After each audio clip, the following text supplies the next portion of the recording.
Hi, it's nice to have you back again.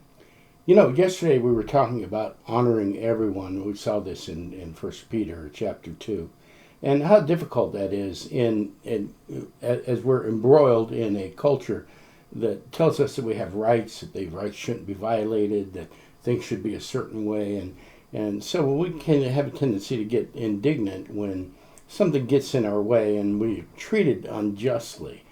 We're going to continue on from 1 Peter 2:17 to the next couple verses and take a look at how we're supposed to respond to unfair treatment.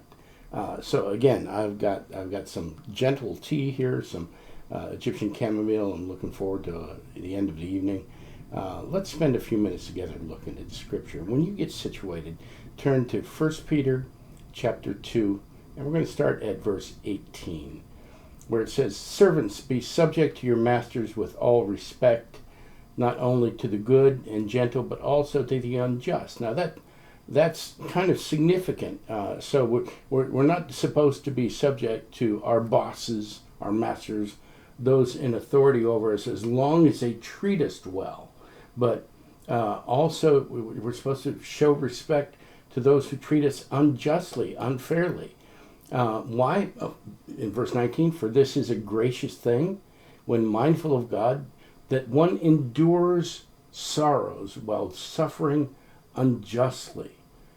For what credit is it if, when you sin and are beaten for it, you endure it? But what if you do good and suffer for it, you endure? This is a gracious thing in the sight of God." So we're supposed to suffer with unrighteous treatment, with unjust treatment, with unfair treatment. We're not supposed to demand our rights.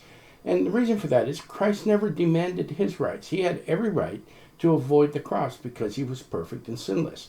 Yet he went there for us, and we're supposed to be the example. We're supposed to be a cut above everybody else. So we're supposed to endure unfair, unjust treatment as a witness and a testimony.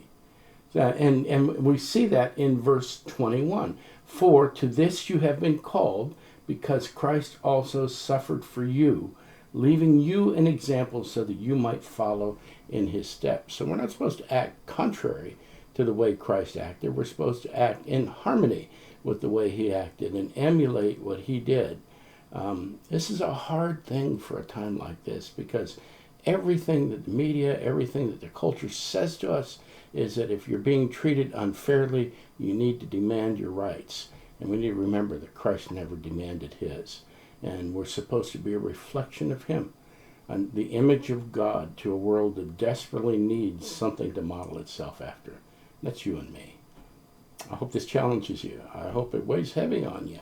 I hope you consider this as we move through these next couple weeks of dealing with COVID and the protests and everything out on the street. I love you.